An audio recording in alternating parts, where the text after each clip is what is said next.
Quando nós somos crianças, uma das primeiras coisas que nós aprendemos são as cores. Por exemplo, essa maçã. Essa maçã é vermelha, mas quem não garante que eu não enxergo ela assim? Bom, nós dois estaremos falando de cores diferentes, mas como nós somos ensinados a dar o mesmo nome para elas, então como nós saberíamos a diferença? Afinal, o que nós conhecemos e experienciamos como realidade depende unicamente da nossa capacidade de percepção. Mas se a realidade depende da percepção de cada ser humano, então como nós podemos saber como o mundo de fato é? Bom, vem comigo que eu vou te explicar. Isso se parece azul, isso se parece vermelho e isso se parece amarelo. E aqueles com a visão normal provavelmente concordam comigo, mas isso não altera o fato de que as cores são apenas uma ilusão. Bom, as cores surgem a partir da interação da luz com os objetos.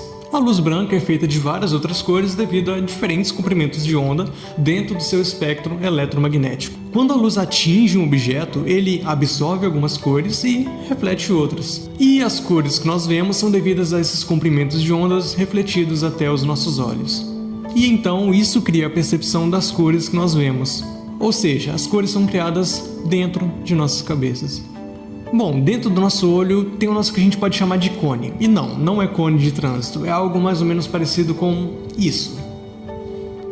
Esses cones dentro do nosso olho tem 3 grupos que gostam de cores diferentes: vermelho, verde e azul.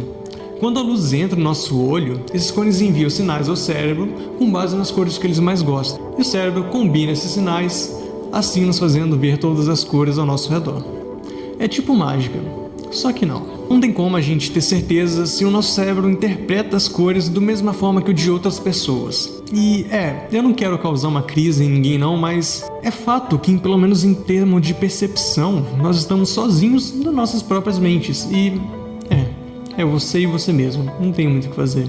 E se eu encontrasse um alienígena, que por sorte falasse português, é claro, mas que nunca houvesse sentido e nem pudesse sentir nenhuma dor? Aí tô lá eu ensinando o ET e ele vai aprender que a dor é transmitida através de fibras e células e todo o caminho e processo de reação química da dor e... Tá, mas e aí? Bom, a verdade é que não importa o quanto ele soubesse sobre isso, ele nunca poderia sentir dor. E o mesmo aconteceria se eu tentasse explicar o sentimento de ver a cor vermelha para ele, caso ele fosse cego desde que nasceu. Como você explicaria uma cor para alguém que nunca viu nada? Então, eu não sei se você já reparou, mas nós usamos cores o tempo todo para nos expressarmos. Bom, por exemplo, eu posso dizer que eu tô meio azul se eu estiver meio triste. As cores são usadas de maneira simbólica na nossa linguagem para descrever emoções e sentimentos.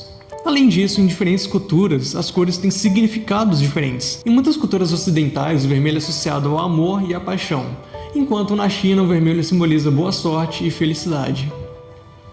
E com isso a gente entra em outro assunto: inatismo versus relativismo. Bom, agora nós vamos falar sobre como nós vemos os núcleos. Alguns dizem que a maneira como nós vemos os núcleos é algo que meio que nós já nascemos sabendo. É como se fosse uma coisa da nossa biologia. Eles chamam isso de inatismo. E eles acreditam que todos nós vemos as cores da mesma maneira. Mas tem outra galera que diz que a forma como nós vemos as cores pode ser afetada pela nossa cultura e pela nossa linguagem. Eles chamam isso de relativismo. Bom, por exemplo, se uma pessoa de uma cultura não tem uma palavra específica para aquela cor, então eles não podem perceber aquela cor da mesma forma que alguém de outra cultura. Então, a resposta está no meio, ou seja, no lugar onde nós estamos. A nossa biologia nos ajuda a ver os núcleos, mas a cultura e a nossa linguagem também têm um papel importante em como nós vamos interpretar esses núcleos. Isso significa que a percepção de núcleos é meio que uma mistura complicada de coisas biológicas e de coisas culturais, e não uma coisa só. Imagina que você sai de casa, olha para o céu e diz: "Uau, que céu azul lindo!" A teoria da qual é basicamente sobre esses sentimentos pessoais e únicos que nós temos ao perceber as cores. É como se cada pessoa tivesse a sua própria paleta de emoções quando ela vê uma cor. A ciência tenta entender como isso acontece no nosso cérebro, mas ainda é um mistério. Já a teoria da correspondência ela é mais objetiva. Ela diz que as cores que nós vemos correspondem a diferentes comprimentos de onda de luz, assim como eu disse no início do vídeo. Ou seja, o azul é um comprimento de onda específico, o vermelho é um, o verde é outro e assim por diante. Isso é baseado na física e nos ajuda a entender como as cores são produzidas e percebidas. Tá, mas e como que a neurociência e a psicologia entram nessa história? A neurociência explora o cérebro para descobrir como nós percebemos as cores. Como eu já disse no início do vídeo, nossos olhos têm cones, que são pequenas células sensíveis às cores. E o nosso cérebro faz meio que uma mágica com esses sinais. Alguns estudos com ressonância magnética mostram quais partes do nosso cérebro ficam mais animadas quando nós vemos algumas cores. E isso ajuda a entender como nosso cérebro processa as cores e como as diferentes regiões estão envolvidas nessa festa de cores. A psicologia ajuda a entender como as cores afetam os nossos sentimentos e os nossos comportamentos. Por exemplo, o vermelho pode nos deixar mais agitados, o azul mais calmos, e marcas de fast food muitas vezes usam o vermelho e o amarelo para nos deixar com fome. Isso é chamado de psicologia das cores e mostra como as cores podem influenciar o nosso estado de espírito. Resumindo, a teoria da qualia nos faz pensar sobre os nossos sentimentos com as cores, enquanto a teoria da correspondência nos diz como a ciência define as cores. E a psicologia e a neurociência trabalham juntas para nos mostrar como o nosso cérebro e as nossas emoções estão ligadas a esse incrível mundo colorido. Antes de nós continuarmos, eu quero propor um desafio. Bom, pergunte a alguém como ele explicaria uma cor para alguém que nunca viu nada antes. Agora sim, voltando. Então, concluindo, nós estamos todos sozinhos com as nossas próprias percepções. Nós estamos sozinhos nas nossas próprias mentes e nós dois podemos até concordar que chocolate é gostoso, mas eu não posso entrar na sua mente e experimentar o gosto que o chocolate tem para você. Mas nós não devemos deixar que os nossos próprios sentidos e experiências sejam as nossas únicas janelas para o conhecimento.